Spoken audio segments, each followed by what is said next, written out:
हुआ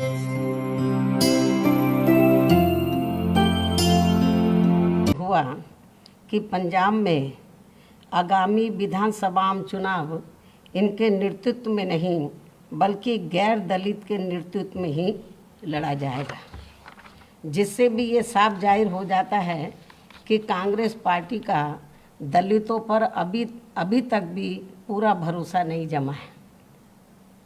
किंतु इनके इस दोहरे चाल चरित्र व चेहरे आदि से वहाँ के खासकर दलित वर्ग के लोगों को ज़रूर सावधान रहना है। लेकिन इससे ये भी स्पष्ट है कि कांग्रेस पार्टी यहाँ अकाली दल व बीएसपी के बने गठबंधन से काफ़ी ज़्यादा घबराई हुई है और मुझे ये पूरा भरोसा है कि पंजाब के दलित वर्ग के लोग भी इनके इस हथकंडे के बहकावे में कतई भी नहीं आने वाले हैं। वैसे तो सच्चाई ये है कि इनको व अन्य विरोधी पार्टियों को भी मुसीबत में ही या फिर मजबूरी में ही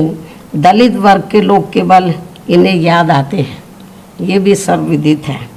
जैसे आप लोग परम पूज्य बाबा साहब डॉक्टर अंबेडकर का ही उदाहरण लीजिए।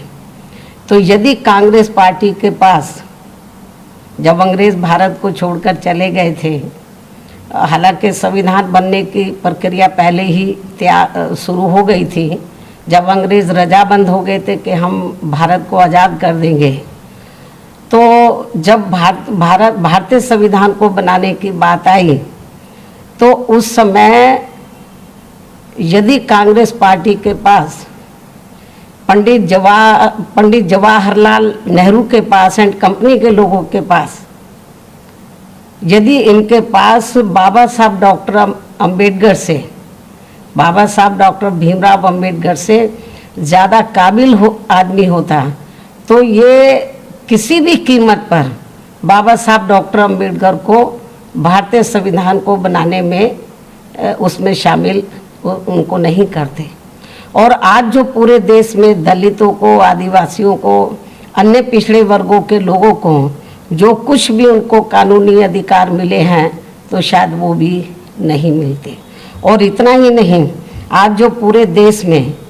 तो धार्मिक अल्पसंख्यक समाज में से खासकर मुस्लिम समाज के लोग जो थोड़े घने सुरक्षित हैं तो शायद ये भी नहीं होते, क्योंकि बाबा साहब डॉक्टर अंबेडकर ने इस देश का संविधान किसी जाति और धर्म के आधार पर नहीं बल्कि धर्मनिरपेक्षता के आधार पर ही बनाया था। इतना ही नहीं तो ये भी मैं दलित वर्ग के लोगों को बताना चाहती हूँ। इतना ही नहीं बल्कि ठीक इसी प्रकार यूपी विधानसभा के आम चुनाव होने से कुछ जब अब यूपी में भी विधानसभा का आम चुनाव होने के लिए कुछ समय बचे हैं, तो ठीक इसी प्रकार से यूपी विधानसभा आम चुनाव होने के कुछ समय पहले ही, अब जब कुछ ही महीने बचे हैं, तो यहाँ भाजपा भी खासकर ओबीसी समाज के प्रति, यहाँ पर भाजपा का भी खासकर ओबीसी समाज के प्रति उभरा नया प्रेम वास्तव में ये दिखावटी व हवाई आदि ना होकर यदि थोड़ा भी सही व सार्थक होता तो इनकी केंद्र व यूपी सहित अन्य राज्यों की भी सरकारें इनके साथ साथ तो एससी व एसटी की भी सरकारी नौकरियों में अभी तक इनके बैकलॉग को ज़रूर भर देती, लेकिन ऐसा नहीं हुआ। आज भी पूरे देश में चाहे एससी एसटी का मामला, ओबीसी का मामला है, तो सरकारी नौकरियों में इनके पद अभी तक भी खाली पड़े हैं। साथ ही अब तक ओबीसी के लोगों की जातीय जनगणना की भी इनकी इस मांग को स्वीकार कर लिया होता है। यदि थोड़ी भी इनके प्रति इनके मन में ओबीसी के प्रति थोड़ी ईमानदारी होती, थोड़ी सच्चाई होती, तो अब तक ओबीसी के लोगों की जातीय जनगणना की भी इनकी इस मांग को स्वीकार कर लिया होता। जबकि इस मामले में सच्चाई तो ये है कि भाजपा व अन्य सभी जातिवादी पार्टियां भी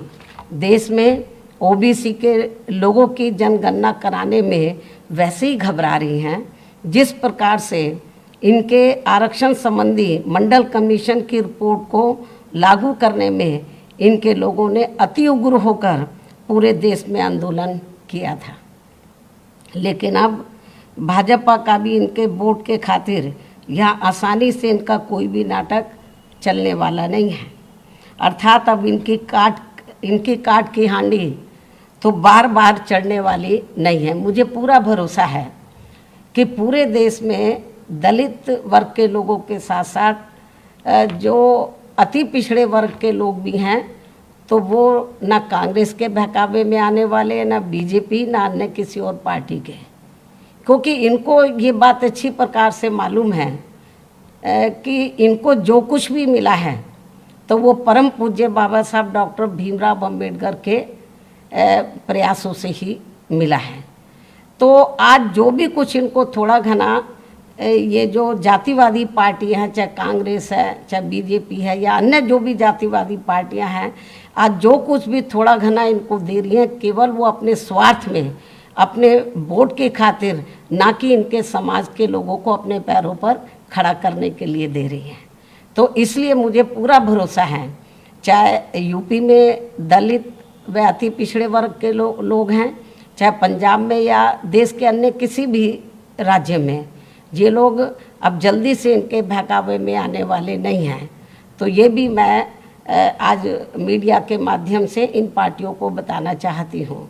तो इन्हीं कुछ ज़रूरी बातों के साथ ही अब मैं अपनी बात यहीं समाप्त करती हूँ। धन्यवाद।